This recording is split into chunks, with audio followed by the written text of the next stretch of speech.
Olá, eu sou o professor João Ronaldo Soares, educador social da Casa do Garoto, ligado ao programa de inclusão produtiva Preparação para o Trabalho e Renda.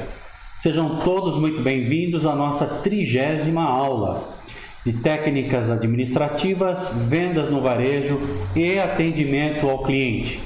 A aula de hoje nós vamos concluir o tema que introduzimos vocês na última aula, que foi negociação, né? Então hoje nós vamos abordar com mais profundidade e quais as dicas que você pode ter para negociar melhor com os seus clientes e também com fornecedores e qualquer outra frente onde exija negociação, né?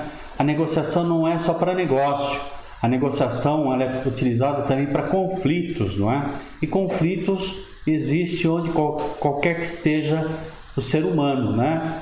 Você tem conflito na família, você tem conflito no trabalho, tem conflito de interesses no mundo empresarial, e é sobre isso que nós vamos falar hoje. O que é negociação? Então a primeira coisa é entender o que é, do que nós estamos falando. A negociação é a forma de chegar a determinados objetivos por meio de acordos. Então, quando a gente fala de negociação, necessariamente estamos falando de acordo, em situações em que existem interesses comuns, complementares e opostos, lidando com conflitos, divergências e antagonismos de interesses, ideias e posições. E quem deseja se aventurar nessa arte precisa saber de alguns conceitos básicos. Então, acho que é um tema bastante interessante que utilizamos não só na vida profissional, na qualidade do atendimento, mas também nós usamos a negociação até com a gente mesmo, né? Quando levantamos e vamos para o trabalho, muitas vezes temos que negociar de que conosco mesmo, como é que a gente vai. Hoje vou de carro, vou de aplicativo, vou de ônibus, que roupa eu vou vestir, né? Caso não tenha uniforme. Se tiver uniforme, eu vou usar o uniforme de manga curta, de manga longa. Então, o processo decisório está diretamente ligado à negociação. Erros comuns na negociação. Então, a gente vê essa imagenzinha aqui, ó. Negociação, principais erros de um negociador despreparado. Alguém escorregando uma casca de banana. Alguns vão dar até risada, né? Mas é uma metáfora para você que não sabe negociar, alguns cuidados, senão você vai escorregar na casca da banana, né? Primeiro, nós já falamos na aula passada, né? Então vamos retomar o que nós já falamos. Revelar informações confidenciais durante a reunião de negociação. Nós já falamos na aula passada. Muitas vezes a gente acredita que o nosso oponente já tem as mesmas informações do que a gente, e a gente acaba abrindo, né, coisas que são importantes para nós, não para a concorrência. Comparar seu produto com o de outro concorrente vai alertar o seu negociador a uma outra concorrência que não estava entrando no assunto. Você está dando de bandeja para ele um concorrente, então tem que tomar cuidado. Evitar falar muito e responder apenas o que lhe for perguntado. Muitas vezes a gente vê até nos filmes, né, gente? Aqueles filmes onde existe o advogado fazendo uma pergunta, né? Uma pergunta que o advogado faça, a pessoa entrega tudo. Fala, entrega quem matou a galinha, quem que sumiu com o corpo, né? Entre aspas. Então, tem que tomar muito cuidado com o que a gente fala. Responder o mínimo possível. Não sei se vocês acompanham os depoimentos que a gente vê na televisão dos políticos, né? Muitos deles exercem o direito de permanecer calado, justamente para não dar provas contra si mesmo, né? Claro que numa negociação você não vai ficar calado, mas vai responder apenas aquilo que for perguntado, e de preferência resposta sim ou não, sem se aprofundar. Conter as emoções, outra coisa importante. A gente está negociando, de repente o opositor não sabe a nossa margem de negociação e acaba cedendo mais do que a gente estava esperando, não é? e aí então o grupo fica contagiado, sorrindo, feliz. Isso é um alerta para que o oponente perceba que tem alguma coisa errada e já volte atrás. Então o silêncio é o segredo do negócio, né? Falar apenas quando acreditar que conseguirá influenciar a negociação a seu favor. Então, quando eu perceber que eu tenho alguma informação que possa me favorecer e mudar as aspirações do meu opositor, né? Então vale a pena. Vamos continuar, nós paramos por aqui na aula passada. Sexto, quanto menos você reagir verbalmente e fisicamente, se mantendo impassível, ok? Tranquilo, em paz, mesmo que a negociação esteja pegando fogo e você veja que você está em desvantagem, não demonstre. Fique frio, fique na sua. Quanto mais você ficar quieto, impassível, não demonstrando emoções, mais o seu oponente se sentirá desorientado e não vai entender o que está acontecendo. Aí então ele irá começar a falar e com isso trazer informações valiosas favorecendo a sua negociação. Então aquele que fala primeiro perde. Lembre-se disso, ok? Essas dicas são valiosas para qualquer tipo de negociação, até negociação pessoal. Você vai comprar um produto caro, né? Por exemplo, nós que estamos na pandemia, de repente o instrumento de trabalho é um computador. Não sei se vocês viram, mas o preço subiu demais. Então, para negociar, então você vai ter que usar esses recursos. 7. Mais uma vez, reforçando, no calor das negociações, podemos nos precipitar e falar demais, entregando ouro, sem querer de graça. Há até um ditado que diz: o peixe morre pela boca. Na verdade, o negociador, se não tiver preparo, também vai morrer pela boca. Ok, gente? Então nós já mostramos os erros mais comuns. Agora vamos ver o que nós podemos fazer para evitar esses erros. O que pode ser feito previamente? 1. Prepare suas perguntas e, se possível, as suas respostas com antecedência. Ué, mas como é que eu vou fazer isso? Eu vou dramatizar. Treine as suas respostas, observando que é possível melhorar, né? Filme a sua apresentação. Negociação também aprendido e treinado. Suas respostas devem soar naturais e espontâneas, né? Alguém vai falar assim: poxa, professor, como é que alguma coisa que eu vou estudar antes pode parecer espontâneo, né? É só lembrar dos atores de teatro, cinema, novela. Quantas vezes a gente não vê um ator emocionado numa cena e você fala: puxa vida, ele está realmente tocado, chora, né? Às vezes fica nervoso, explosivo. É tudo estudado previamente. Então você é capaz de fazer isso com treino. 2. Faça uma lista do que você poderá informar durante a negociação, sem correr riscos. Isso planejadamente, antes da reunião da negociação. Então eu vou sentar e vou escrever no papel quais são as informações que eu posso, né, no frigir dos ovos, ceder como algo para eu conseguir também algo de vantajoso, né?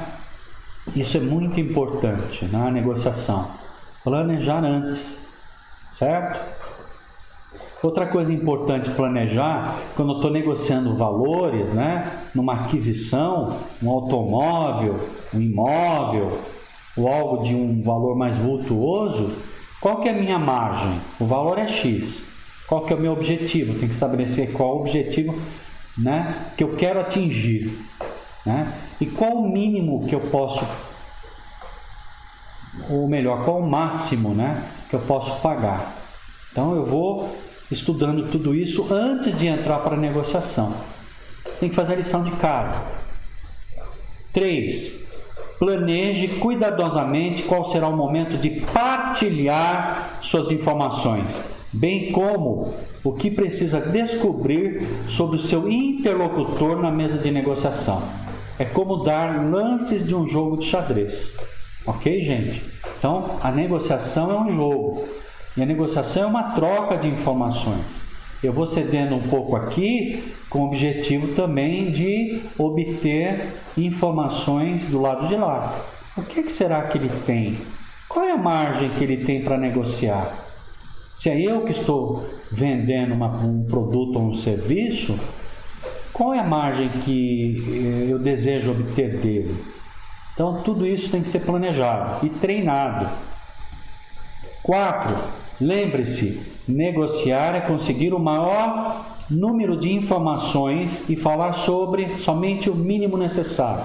Então, quando você obtém mais informações e fala o mínimo necessário, você está numa vantagem numa negociação.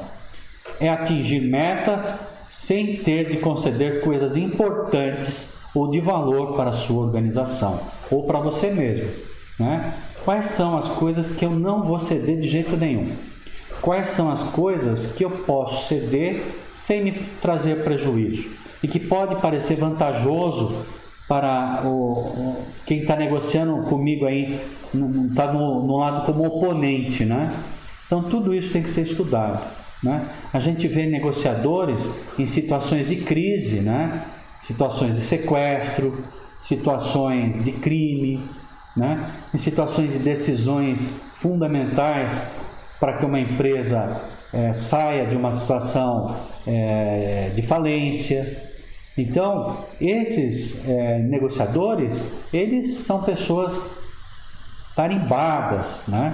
Que já se preparam, planejam e estudam antes, não só o que vão dizer e o que vão propor e as informações que vão prestar como as informações que querem obter, eles estudam quem que é o oponente, já levanta o perfil da pessoa, né? Isso a gente pode conseguir para as redes sociais, não é? E também uma rede de contatos que a gente tenha, né? Ao conhecer o perfil desse oponente e se planejar antecipadamente, nós aumentamos a nossa probabilidade de sucesso. 5. E ainda assim, né, eu vou ceder, então repetindo, eu vou ceder um pouco, mas aquilo que não tem muito valor para mim, né, mas que para o outro possa aparentar grande valor, e ainda assim conseguir que a outra parte fique satisfeita e sinta-se estimulada a fazer novos negócios com você presente, tá certo? Isso que é o cerne do bom negociador. Ele parece que está cedendo muita coisa, né? O outro se sente na vantagem, mas eu aqui como negociador estou atingindo as minhas metas, estou saindo feliz. Lembre-se, a melhor negociação é que todas as partes saem satisfeitas. Quando você consegue isso, você consegue exercer com excelência a arte da negociação. Veja você, né? Você pode usar como exemplos a negociação de você com seus filhos, de você com o marido, de você com a sua esposa. Todo o tempo nós estamos negociando. Negociamos trabalho, negociamos tempo, negociamos prioridades, né? Quem vai primeiro? Hoje, o que nós vamos fazer nesse fim de semana? Nós vamos para o cinema ou nós vamos para o shopping, né? Nós vamos para o teatro ou vamos levar as crianças para passear um pouco? São várias as opções. Então tem que ter em mente o que eu quero antes de iniciar qualquer diálogo de negociação, seja no mundo do trabalho ou na vida pessoal. 6. Abra bem os ouvidos. Fique o mais calado possível e lembre-se de usar todas as informações que conseguir da outra parte, né, e obter nesse diálogo com seu interlocutor em favor de suas decisões no processo de negociação. Se eu consigo descobrir qual que é a meta do meu opositor, qual que é a sua margem de negociação, fica mais fácil, né, gente? Porque se eu sei que a margem dele é grande, eu posso pressionar mais. Se eu sei que a margem dele é pequena, eu vou ter que ter uma estratégia diferente para fechar o negócio. Então vamos ver alguma situação real, não é? De você como atendente ou você como vendedor do comércio varejista pode enfrentar no seu dia a dia. Nós vamos pegar o caso aqui de um garçom, né? Que está atendendo aqui, né? Um pai e um filho. Vamos ver como é que fica essa história? Olha, é melhor quando todo mundo ganha. Estamos sempre frisando isso. A melhor negociação em que ambas as partes se saem satisfeitas. Se eu saio ganhando e a outra parte não, a outra parte pode até, né, sair de boa, mas volta depois, né? A pessoa volta irritada. Então tem que pensar nisso, em algo que seja permanente para ambas as partes. Então vamos ver o caso. Pedro e seu filho Fernando, né, foram a uma pizzaria nova que abriu na vizinhança. Eles gostaram do ambiente, tinha música, ambiente bonito, agradável, né? É um ambiente que a recepção é excelente, e gostaram do ambiente e resolveram ficar. O pai começa a consultar então o cardápio para ver o que eles vão pedir. Pedro e Fernando escolhem uma pizza de calabresa. Olha que delícia, né, gente? Uma pizza de calabresa. O garçom, presta atenção, lhes avisou que era bem apimentada. Olha, senhor, essa pizza, ela não é para qualquer gosto. Ela é bem forte, bem quente, bem apimentada. Bom, ele avisou, mas mesmo assim, eles resolveram pedir. Filho, o que você acha? Não, pai, eu quero. Eu adoro pizza de calabresa. O pai falou, não, eu também gosto. Olha, bem passada aí pra gente. Ok? Essa é a situação. Vamos ver como é que essa história vai se desenrolar. Puxa, espero que não demore, estou morrendo de fome, o filho fala para o pai. E eu espero que a pizza seja boa, porque o preço é bem salgado. Então ele olhou no cardápio, né? É um restaurante top na cidade, é um restaurante novo, não é? Que tem aí uma clientela de um nível superior, então o preço é alto. É provável que uma pizza aí nesse lugar, 50 a 60 reais, hein? Salgadinho o preço. Vamos ver o que acontece. O garçom traz a pizza, Pedro e Fernando servem-se e começam a comer, tá certo? Garçom solícito, vem rápido, atende muito bem e coloca um pedaço no prato de cada um e eles, com fome começam então a saborear a pizza. Nossa, pai, não consigo comer, está muito apimentado. Né? O menino chega até a pedir uma água ali porque está muito ardida. Né? Ele morde um pedacinho, já queima demais. Aí o pai, mesma coisa, não consegue lá. Eles pegam um pedaço cada um e não conseguem digerir. Está demais mesmo. Garçom, por favor. O pai chama o garçom. A pizza está muito condimentada, impossível de comer, reclama o cliente para o garçom. Senhor, eu lhe avisei que era apimentado. O garçom está na razão dele, eu avisei. O senhor insistiu. Podemos trocar de sabor ou pedir outra? Não gostei da pizza. Vamos ver qual que é a reação? Será que o garçom vai ficar no prejuízo? O que vocês acham? Uma situação complicada. Nós temos aqui uma situação que exige negociação, né? Nós temos aí a posição do garçom e a posição do cliente. Quem tem razão? Quem não tem razão? Se a gente observar, nós vamos ver que o garçom tem razão, mas o cliente também tem o seu direito, não é? Eu não posso baixar a qualidade do atendimento porque o cliente não tem razão nessa situação. Como é que você agiria? Vamos ver como é que o garçom vai agir? Posso fazer outro pedido, mas vou ter que cobrar o valor das duas pizzas. Essa que o senhor pediu e a outra. Né? O garçom está sendo bem transparente, claro. Né? Porque se não for assim, não sei se vocês sabiam, qualquer prejuízo sai do bolso do garçom ou do maître. Então ele se posiciona. Eu vou ter que cobrar a pizza. Vamos ver qual é a reação? Cada um está mostrando a sua posição. Eu quero trocar pizza e outro fala, tá bom, eu troco, mas eu vou cobrar. Mas isso é um absurdo. Como eu iria adivinhar que a pizza seria tão apimentada desse jeito? Isso aqui é pura pimenta, meu caro. Não é justo. Eu não vou pagar por alguma coisa que eu não consumi. Mas nós podemos ter até algum cliente que possa até acalorar na discussão. Lembra tudo que nós já estudamos no nosso curso de qualidade no atendimento? Autoconhecimento, a questão da gente não levar as discussões para o lado pessoal, a questão da empatia, a questão da tolerância, da resiliência e a racionalidade para resolver os problemas.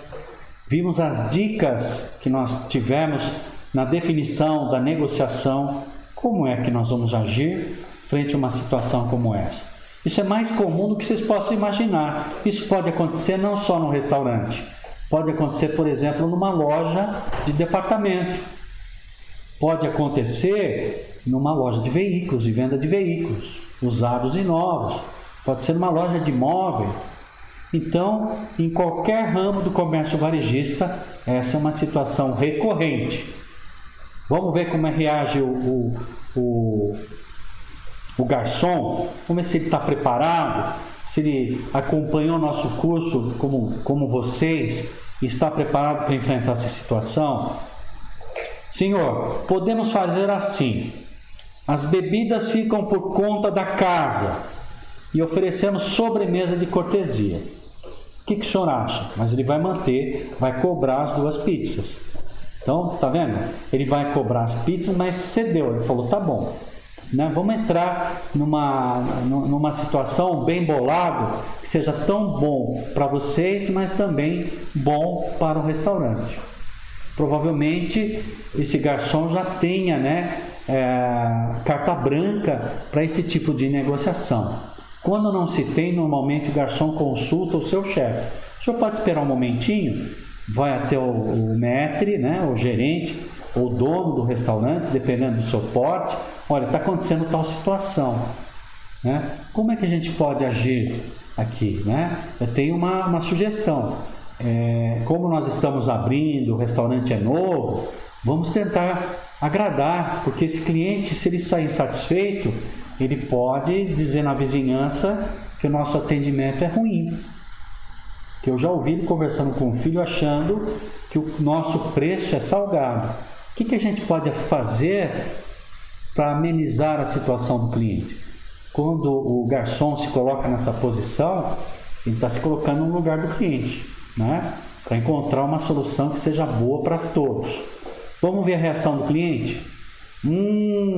Está bem, trato feito. Eu pago as pizzas, mas não vou pagar nem a bebida. O senhor pode me trazer mais uma cerveja e nós vamos pedir a sobremesa depois, né? Mais ou menos isso que aconteceu. Vamos analisar o caso? Pedro e Fernando, o pai e filho, terminaram sua refeição, fizeram o pagamento conforme o negociado e foram embora satisfeitos, esquecendo o episódio da pizza apimentada, porque a outra pizza foi muito bem feita, bem recheada, né? Estava no ponto que eles queriam, tranquilo, não tiveram que pagar a bebida e tiveram uma sobremesa deliciosa, né? Então o cliente saiu satisfeito. Vimos aqui uma negociação ganha-ganha, as 2 partes estão bem. O restaurante talvez não tivesse todo o lucro que precisava, né? Mas ao mesmo tempo não perdeu e também não perdeu o cliente. Provavelmente, né, esse cliente não vai falar mal do restaurante. Então, como sempre, nós temos uma atividade de fixação no nosso curso. Então vamos lá.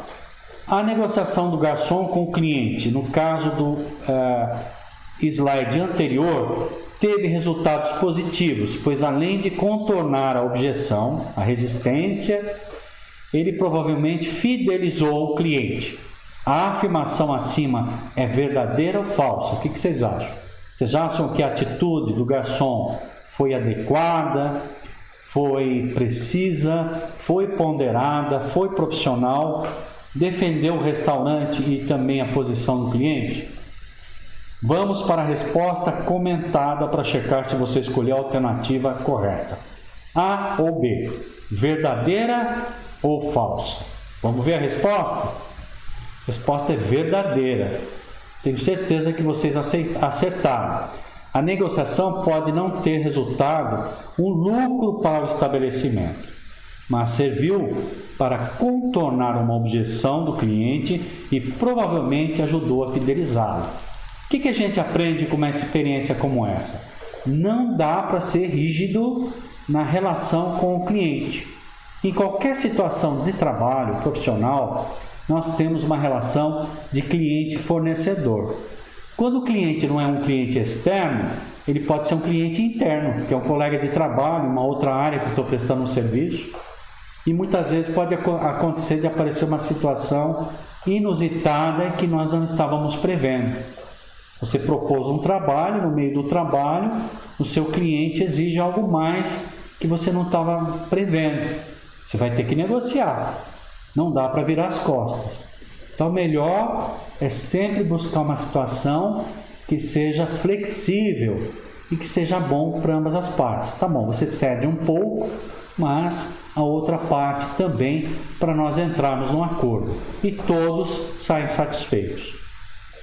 Então, essa nossa aula foi uma aula bastante ilustrativa. Falamos para vocês sobre a negociação, quais os pontos que nós temos que tomar cuidado no início da negociação. Falamos da importância de se planejar antes, treinar antes, levantar quais são as questões com relação ao oponente que eu quero saber, quais as informações que eu posso prestar, qual o momento certo de ceder, não é? E qual a margem para essa negociação. E treinar antes, fazer a lição de casa antes. Vimos através de um exemplo na prestação de serviços que frente a uma objeção do cliente sempre é possível entrar em acordo, não é? Por isso nós vimos hoje a questão da negociação. Eu gostaria de agradecer a todos vocês a participação e até a nossa próxima aula. Até lá, muito obrigado.